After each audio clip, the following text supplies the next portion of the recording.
मेरा नाम मोहम्मद बिलाल है और बिलाल स्केटर से लोग मुझे जानते हैं। 11 साल का मेरा स्केटिंग का एक्सपीरियंस है।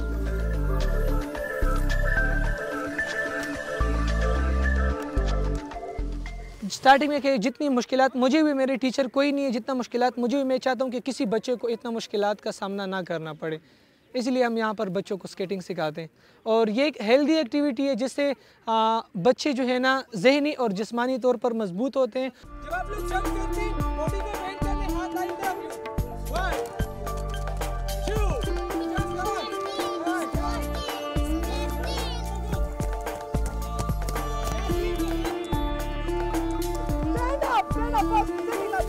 ये इतना महंगा नहीं है। अगर लोग शुरू करना चाहते हैं तो आपको स्केट्स शुरू में तकरीबन 5000 या 4000 के आपको स्केट्स मिल सकते हैं और आप अपने घर में अब जहाँ पर भी आप अगर स्टार्ट करना चाहते हैं तो आप स्टार्ट कर सकते हैं।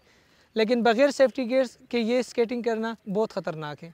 लेकिन अगर आप एहतियात नहीं करेंगे तो आपको चोट भी लग सकती है। तो हमारे आपसे यही है कि आप बग़ैर तरबियत लिए ये स्केटिंग ट्राई ना करें।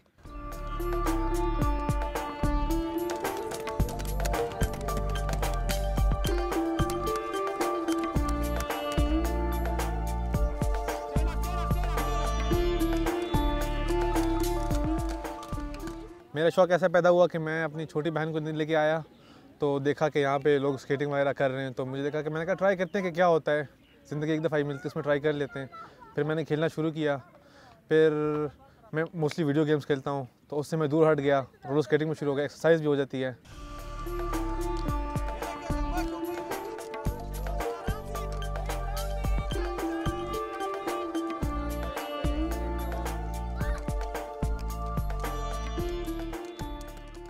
ये एक बेहतरीन गेम है पाकिस्तान में, इस पर तवज्जो नहीं। अगर हुकूमत मुझे सपोर्ट करे तो इंशाल्लाह मैं इनको एक बेहतरीन स्केटिंग की टीम दे सकता हूँ। और पाकिस्तान में हमारे बच्चे, हमारे नौजवान टैलेंटेड है, लेकिन इनके पास वो प्लेटफॉर्म नहीं है जहाँ पर वो अपना टैलेंट शो करें और पाकिस्तान का पुरअमन चेहरा दुनिया को दिखा सके।